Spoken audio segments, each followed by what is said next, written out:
The importance of the call center basically is to provide our people a conduit of communication and attention provision. You see, people act out when they don't feel listened to. So they do those things that will call attention to their plight. Sometimes you hear, oh, these people, they close the tracks. It's because they've been talking and been hearing themselves. They feel no one has been listening.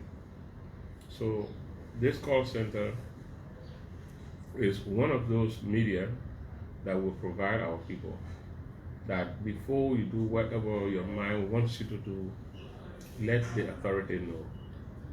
So it happens in the night, nobody to talk to. It happens in the afternoon, nobody to talk to. The call center is here. Whatever happens in the night, you can still call. And be assured that somebody will come to attend to your problem. What has led to this entire argument?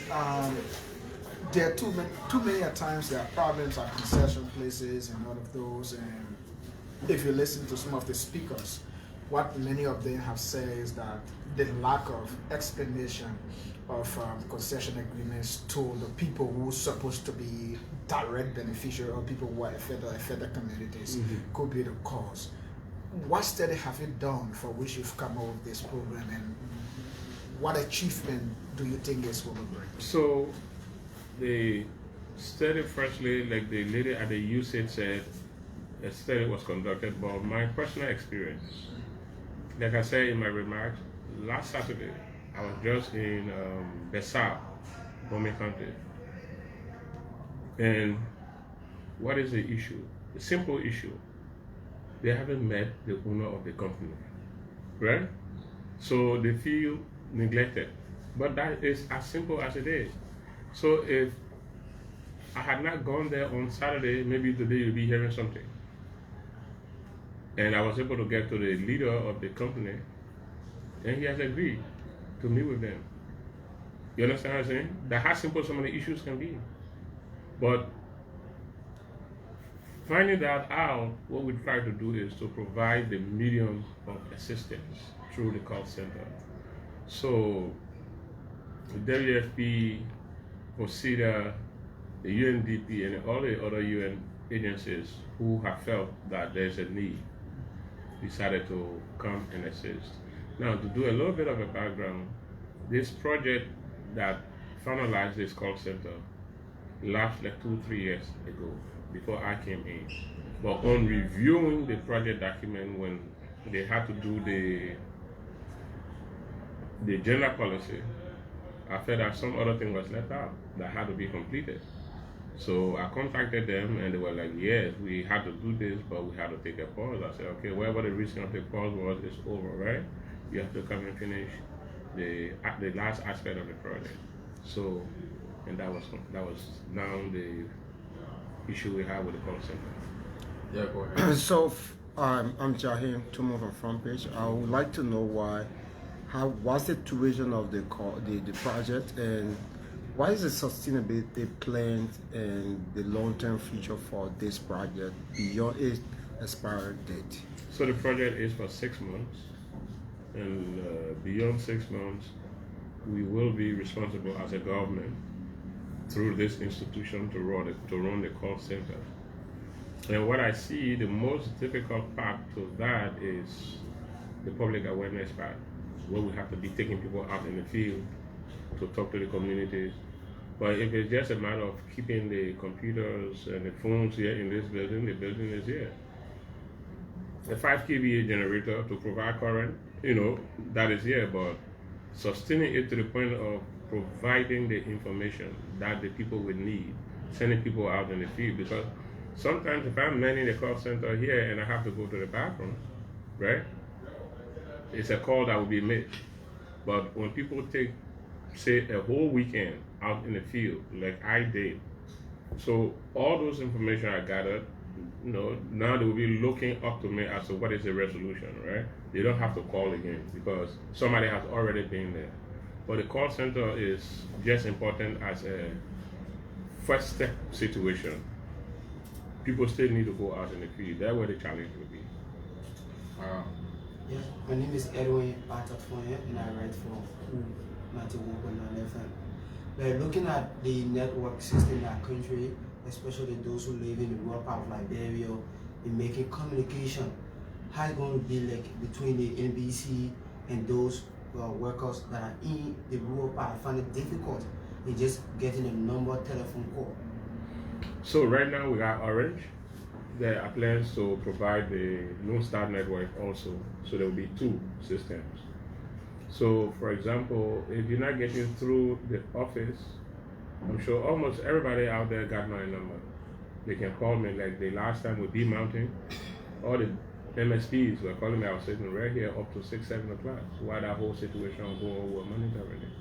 So beyond the phones, the next thing will be sometimes by word of mouth, right? Like if you are the car, I mean, we just explain all these different approaches. So if you can't get to us by Lone Star, you may get to us by Orange.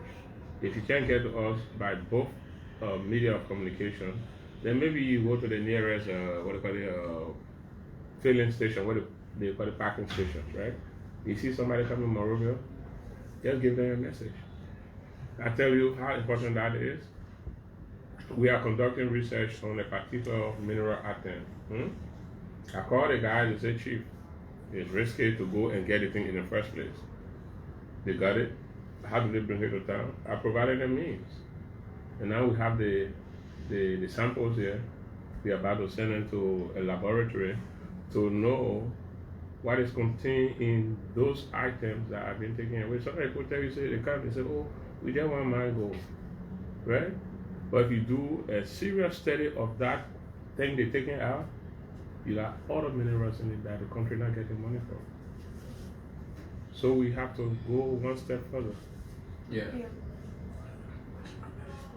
Okay, so I'm Amanda from Wasida, one of the partner institutions Yes. for journalists. So in my critical mind, one will see this as one of those, programs that have been established by a government institution through the support of partners that soon be dormant. Now, what mechanisms are you putting in place in order to ensure that the relevant things are done and that this become a lasting, program that even other government institutions will just emulate? So like I said initially, I have the will to persist. I have the will to persist. So like I said initially, this project was over 2 years before I came, right? But in the review of things, I know something was left out. So I got to the UNDP, they assembled all the UN agencies that were responsible for the project, and they completed this. So the mechanism is to ensure that we follow through to the right people. And we're going to make sure that it's not going to end, because if people see how helpful this is to our people and the process of concessionaire, we may have other contributors that may come to support the project. We just have to make it look viable and make it look desiring to our people. Maybe this question was already asked. I mean, how are you going to do your reporting in terms of those calling from the MSP communities or something, and other concession institutions, within the counties or the country, when they launch their complaints of whatever that is affecting them? How do you put out the complaint forward, maybe to the institution or individual that's involved? So you call through the call center, they log your information and get to the relevant staff in here. If it's something that we can handle internally, we deal with it. If it's something that has to go outside, they contact me. So like I was giving the situation of mine being in Nassau on Saturday. The community people said they couldn't get to the leader of the company. They wanted to meet with him. And I told him, that's one of your issues here. I think that's the simplest one. So I called him, and then he called me back and said, oh, I heard you were in one of my communities. I said, yes. What were you doing there? I said, the posted they just want to meet with you. Any problem solved? So he said he was going to be available to meet with them. So as the information comes in, it gets logged at the call center, first sent to the relevant agency. If it's a domestic abuse issue, it goes to the gender office. If it's a labor-related issues, it goes to our labor unit. If it's a scholarship issue, it goes back to the labor and education unit. So they will get in touch with whoever provided the information, get to the relevant staff in that company. If it's not resolved, then it gets elevated to me, and then I deal with the leadership of the company. Yes, Okay, that's Colubas is it for EFBC Radio? Do you already have education, concession communities, with people there? And also, is it specific person that assigned to places to call, or is just open, maybe somebody who is a whistleblower can just get a number here, call and provide you information? So it would be both. We have a group out there called the Multi-Stakeholder Platform, we call them MSPs, trained by the UNDP. So if you are a community person, say it's a domestic abuse situation, you can't get to the MSPs. The number is a toll-free number. It's going to be publicized. That's the next phase of this project, to go to public awareness. So the number gets publicized. So any Tom, Dick, and Harry, can call in and give your situation. It's almost like a 911 situation. So if we find out that your information is just to either test the system or to not be serious, then we'll just let you know, look, this call center is not for joke. You understand what I'm saying? Because if you call and told us that there's a rubber farm that is set ablaze, and we go there, nothing happened, you know that you have wasted our time. And in other places, emergency call centers, misuse of them is a crime. Because what you have done is to put all of government resources in one direction for no reason. Because you told me a lot fee is ablaze, and you took some enhanced photo from some fire somewhere that is not really there. I called the Minister of Justice, called the Director of Police, and the mobilized men. That was their government resources. So then we encourage law enforcement to find you for misusing public facility in a way that it was not intended. Okay, thank you very much. Yes. All right. She said she wanted to talk to me. So that was the voice of the MD on the Edwin Dinks.